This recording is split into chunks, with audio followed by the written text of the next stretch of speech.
Did it last 30 years?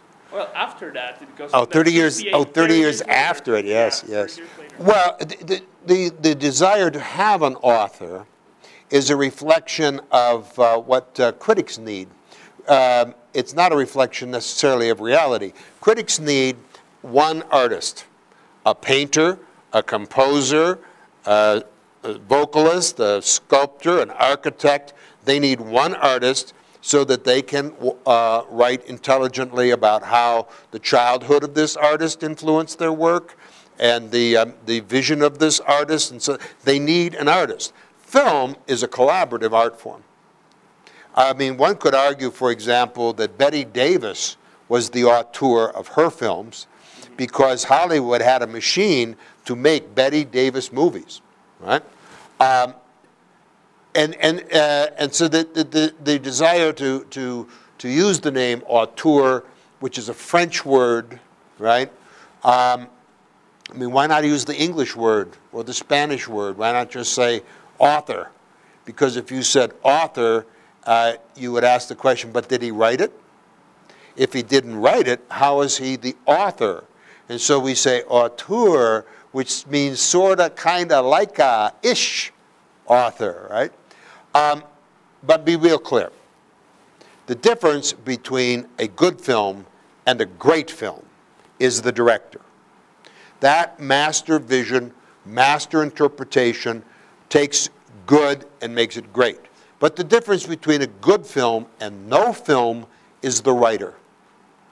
The ideal, I would think, in most cases, is that writers become directors. Because directing is simply the completion of what the writer began. And so when you have people like Ingmar Bergman and Oliver Stone and Larry Kasdan and on, when fine writers become directors, I think that the possibility of a great film is at its best. On the other hand, many, many wonderful films that we all love were written by 3 or 4 writers collaborating with a director. Casablanca, being one of my favorites, was written by a number of people and directed by a great interpreter. And so a film is such a clutter of creativities: acting, directing, writing, design, producers often. I think producers have an argument that in many ways they're the auteur because they brought all these other artists together and created a chemistry. So you have to look at each film and ask, you know, if whose contribution is the most vital to the essence of this.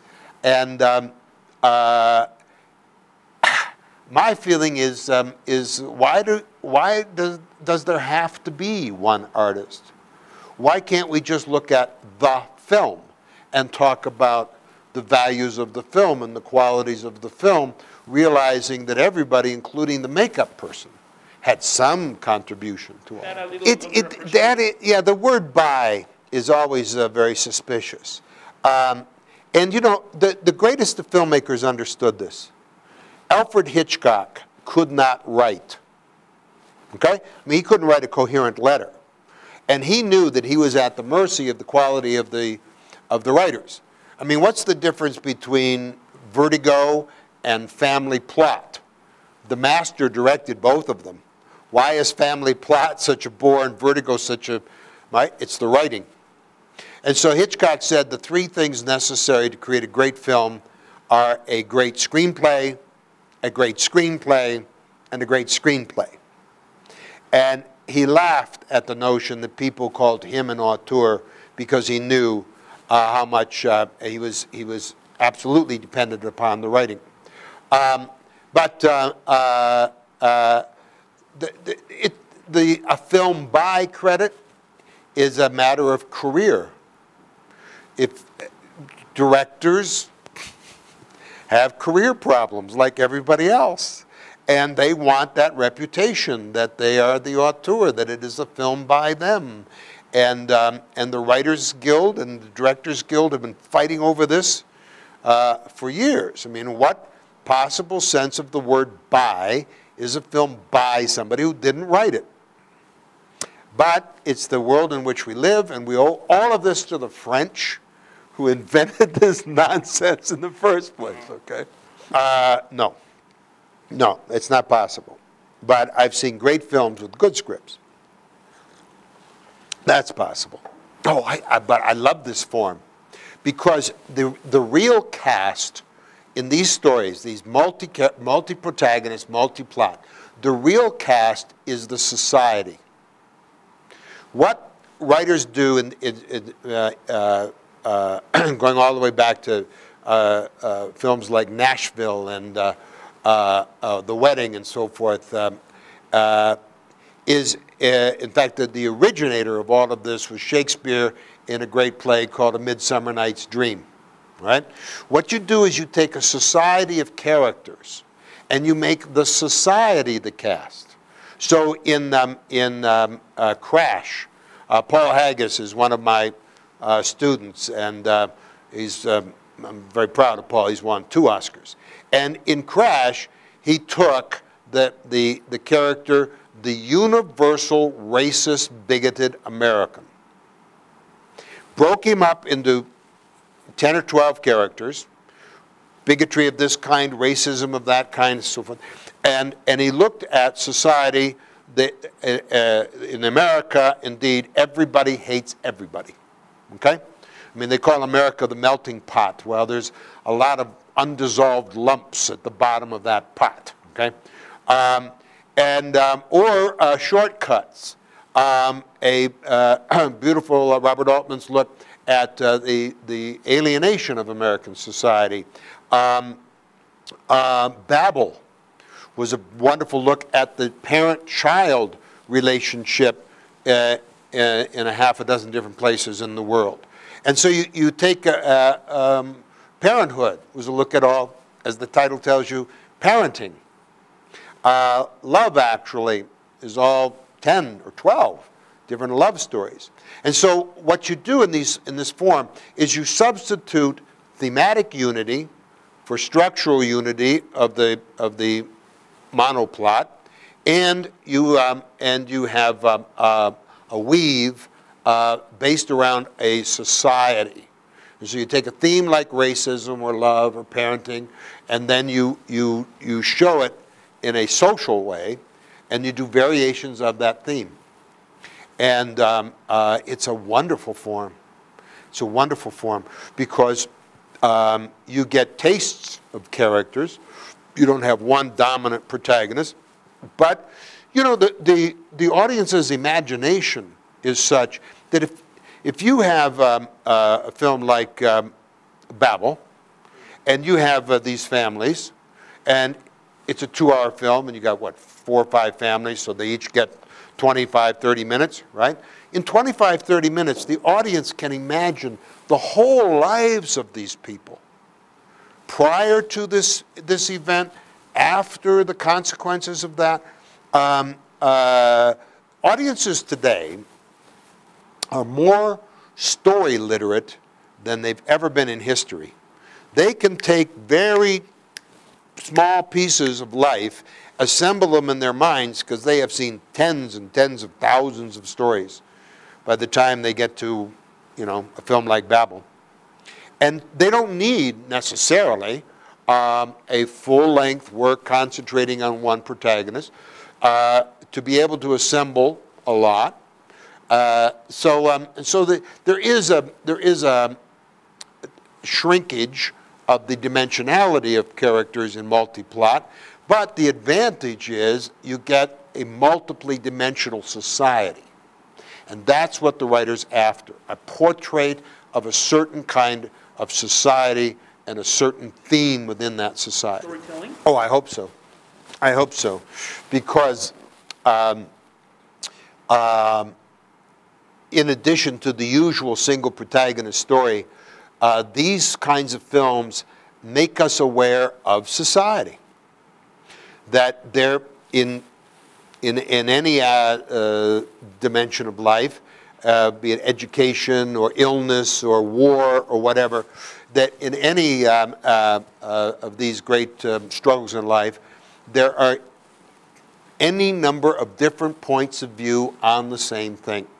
And it helps you to the audience to understand that a subject like racism in Spike Lee's film Do the Right Thing, right? You got 8 different kinds of racists, including black racists, and that there's so many different points of view on that one issue that after a story like that, a film like that, I think you come back going, people come in all shapes and sizes, and they all have the same fundamental problem in life, but they all sure see it differently. And I think it helps the audience to feel that they're a part of society and that their point of view is important, but it's not the only point of view. And somehow that kind of storytelling, I think, is very civilizing. It makes you realize you are a part of society and that your point of view isn't the only one. No. The vast majority of all stories will still be told with a single protagonist and an audience empathizing through one single point of view for 2 or more hours. And when it comes to television, for years and years and years through a single point of view or half a dozen characters at best. No, that long or single narrative form will always be with us because we are, after all, each of us alone in our own life. Each of us is the single protagonist of our own existence. And so those stories, of course, will always be told. But the interest that writers and directors are now showing of looking at things in this broad social context, I think will go on. And it certainly is the case in television. When you look at, say, The Sopranos, or The Wire, or 6 Feet Under, what you're looking at is multi-protagonist, multi-plot storytelling. The Seinfeld, every week, for a half an hour, had 3 storylines or 4. A great TV series like Frasier always had 3 storylines. Frasier's, Niles, and the father's often, or at least 2. And so this multi-protagonist, multi-plot form is the essence of television. And television paints these great portraits of a criminal world like The Sopranos, or that incredible world of the morticians and the in 6 Feet Under. And so now that you brought it up, it makes me wonder which came first. Was Robert Altman's multi-plot form, which he really pioneered, the result of watching TV? Because I know he wrote for television. Yeah. Robert Altman wrote many of the episodes of a Western series called Bonanza. He also wrote a World War II series called Combat. And now that I think of it, Bonanza always had 2 or 3 storylines. So did Combat.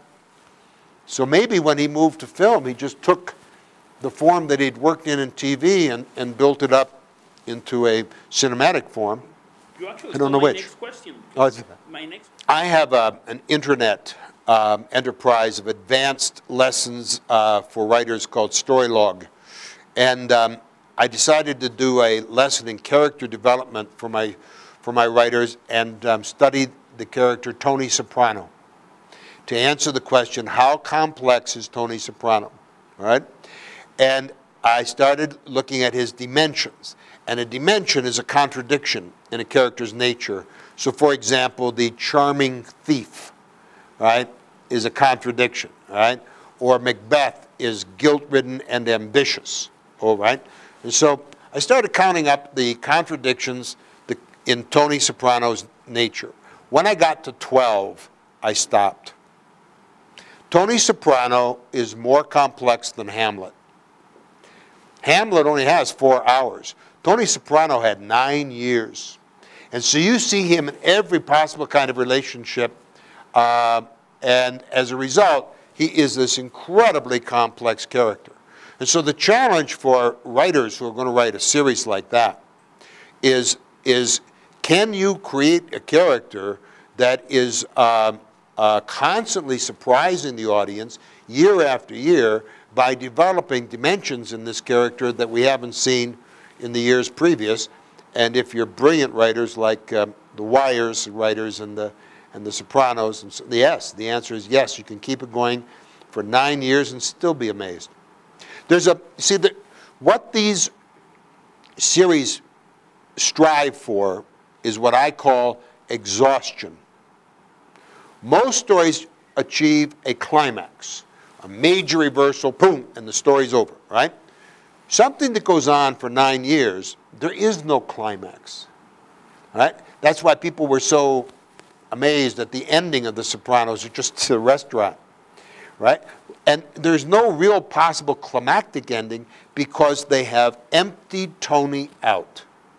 Everything you could want to know about any of these characters, of course, and Tony most of all, has all been dramatized. They have exhausted their characters. There's nothing new left in them, and so we just fade out. And that, too, is satisfying, to realize that you now understand this character as a human being to the bottom of their soul, and that's complete, satisfying, and thank you very much. Genre convention breaking. The Matrix.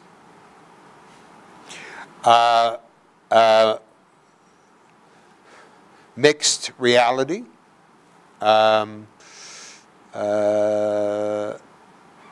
Nothing else jumps to mind there. It's Casablanca. Love. The Social Network. No change. Glengarry Glen Rose. Masterpiece again. Multi-plot brilliance. Spring, Summer, Autumn, Winter. The best story, best film I've seen in the last 5 years. A linear story with two characters, almost no dialogue. Yeah, it's brilliant. It's just everything you could ever want out of a film is in that film. It is great. The King's Speech. High sentimentality. Black Swan. Low sentimentality. Amores Perros. Gritty. Gritty. That's naturalism, we call it. That is naturalism of the highest kind.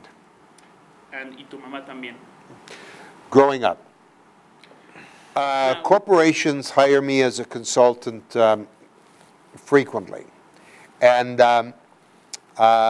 they will come to me, of course, when they're in trouble. And NASA came to me, which is a government corporation. And they said, you know, we don't think our story's being told very well. I said, well, when you stop killing people up in outer space, it'll be easier to tell your story. Tobacco companies came to me and said, we don't think our story's being told. I said, when you stop killing people, your story will be told better, right? And when corporations are in trouble with their story, it's because they're in moral trouble themselves. And they're trying to use storytelling to somehow distract people from the moral vacancy within what they do, right? And so I sit down with them and I say, look, you know, the reason we tell stories is to express the truth. If not, it's propaganda. I don't do propaganda. I won't help you create a story that it's a lie, right? I said, but if your corporation is in trouble, your company's in trouble, it's because you have made mistakes, and you have to dramatize those mistakes, and you can just see their faces go white because they don't want to talk about their mistakes. And so if they want to dramatize their corporation in a positive way, then they have to do things in a positive way that are worth dramatizing truthfully. And when I get corporations like the automobile industry, they admit their mistakes, and they now realize, and And the American automobile industry is back on the rise because they finally tell the truth about who they were and what they did, and they have a mission for the future, and they can tell that story, and it's an honest story. And so,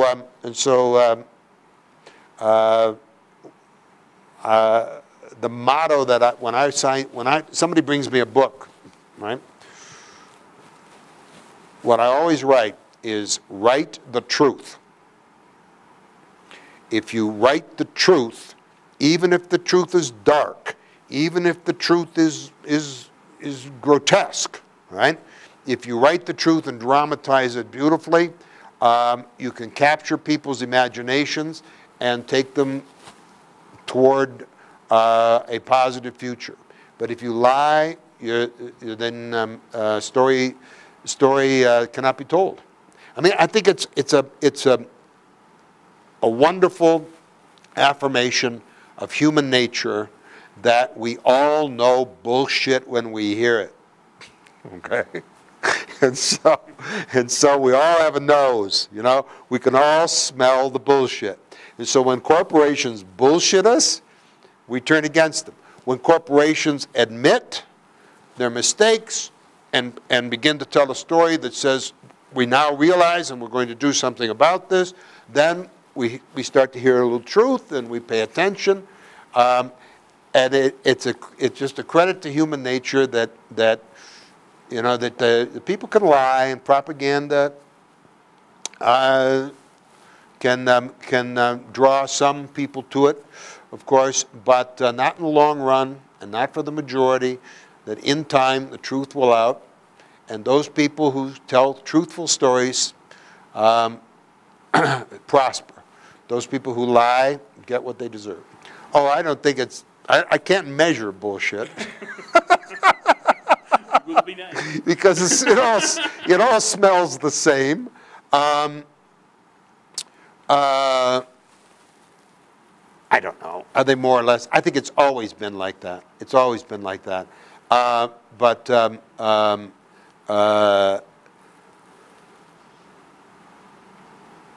It's hard to convince boards of directors, just like it's hard to convince government, that if you put the truth in front of people, they will come to your side. And there's a lot of belief in the world that you have to spin, as we say. You know, you have to spin the story, and every time somebody spins and spins too far, they get they got bit in the ass by their own lies. And so, a lot of IPOs. I've helped, because when they go out to raise money, when you got a new idea, especially I've worked with a lot of startup companies that have a new medical technique. And I have both of my knees replaced. I have my right shoulder replaced. I mean, what doctors can do now with the mechanical things is brilliant. And so my proudest is that I've helped a lot of companies who have wonderful innovative medical treatments to go out into the world and tell their story in order to get investors, in order to build their company into something that is successful but saves lives or allows people like me to walk. Those are the corporate experiences that are the most positive, when they're young and they got a great idea and they need to be able to tell their story in a way that that draws other people to work with them. No. This is my first trip to Mexico City. Easy with the tequila. Thank you very much. You're welcome very much. Thank you.